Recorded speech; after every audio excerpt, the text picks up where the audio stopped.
Aujourd'hui, à la journée Synagri, ce qu'on cherche, c'est d'aller chercher des rendements maximum, soit 15 tonnes à l'hectare, autour de 15 tonnes à l'hectare. Ici, dans la section, on va traiter du traitement des mauvaises herbes et aussi du traitement pour les maladies dans le maïs. Donc, au niveau du traitement des mauvaises herbes, ce qui est important de se rappeler, c'est de savoir contre quoi on se bat.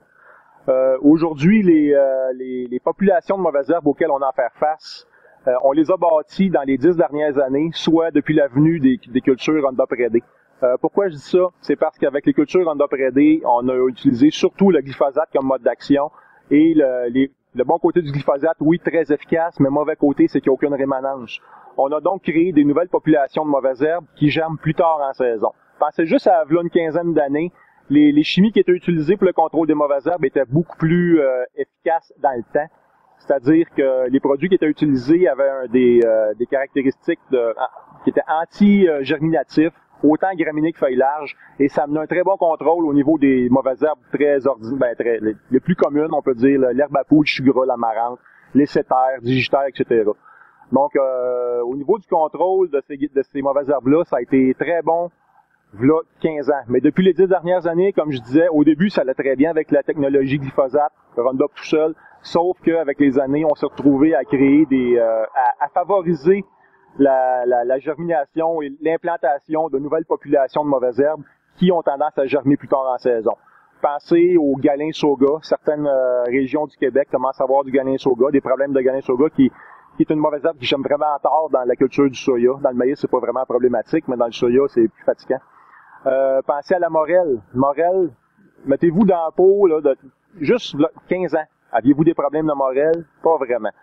Abutilon aussi, c'était pas vraiment un gros problème. Quand est-ce qu'on a vu apparaître ces mauvaises herbes-là? C'est quand on a arrêté d'utiliser des produits qui ont de la rémanence. Donc, savoir contre quoi on se bat aujourd'hui, c'est très important. Puis si on fait en plus un parallèle avec nos amis en Ontario qui ont des gros problèmes de résistance au glyphosate, pensez juste à la vergerette du Canada. Ici au Québec, c'est pas encore un problème, sauf que avec le temps, ça va s'emmener graduellement, parce que c'est une mauvaise herbe qui a une particularité d'être un petit peu comme le pissenlit, dans le sens que ça voyage beaucoup par le vent, ça fait comme le petit parachute, pareil comme le pissenlit. Ça voyage peut-être une centaine de kilomètres par année, puis c'est rendu ce bord-ci de Toronto.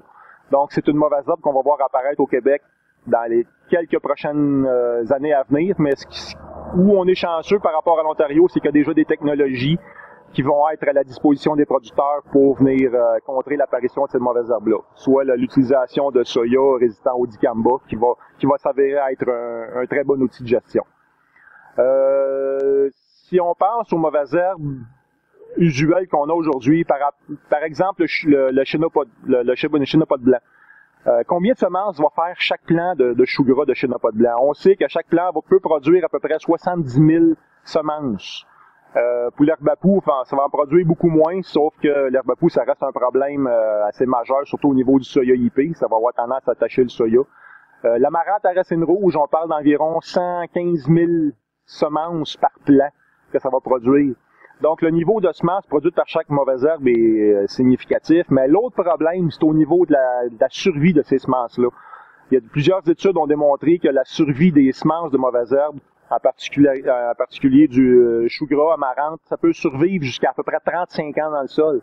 Donc, à chaque fois que le sol va être travaillé, il y a de la nouvelle semence qui va être ramenée à la surface, qui va germer. Il y a de la nouvelle semence qui va être enfouie. Donc, manquer son coup au niveau du contrôle des mauvaises herbes, juste un an, on peut en avoir des problèmes pour plusieurs années après. Donc, au niveau du contrôle des mauvaises herbes dans le maïs, il faut aussi tenir compte du fait que le maïs va être sensible à la présence de mauvaises herbes dans son environnement immédiat. On sait que les mauvaises herbes vont compétitionner le maïs pour les intrants, donc pour l'eau, pour les engrais, pour les intrants en général que les producteurs vont mettre dans leurs champs. Mais en plus, le maïs va réagir. Le maïs va s'apercevoir qu'il y a de la verdure autour de lui, puis il va dans le fond, son métabolisme ou son processus de croissance va changer un peu.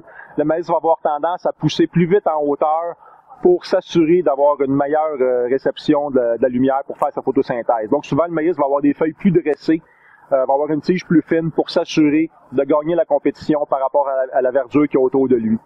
Donc, les quelques boisseaux qui vont être perdus, les quelques kilogrammes de rendement qui vont être perdus à ce stade-là de la croissance du maïs, ces quelques kilos-là, ils vont être perdus. On peut plus les reprendre. Donc, même si on se retrouve à la fin de la saison avec un excellent rendement, ben, le maïs la compétition a déjà fait en sorte que le maïs a perdu quelques boisseaux en début de saison. Donc, pour plusieurs raisons, pour aller chercher un contrôle sur plusieurs feuilles larges qui ont d'émergence très longue en saison et pour s'assurer d'avoir le rendement maximum, c'est d'utiliser des produits plus tôt en saison qui ont une longue émanence, une longue efficacité au niveau de la germination des mauvaises herbes.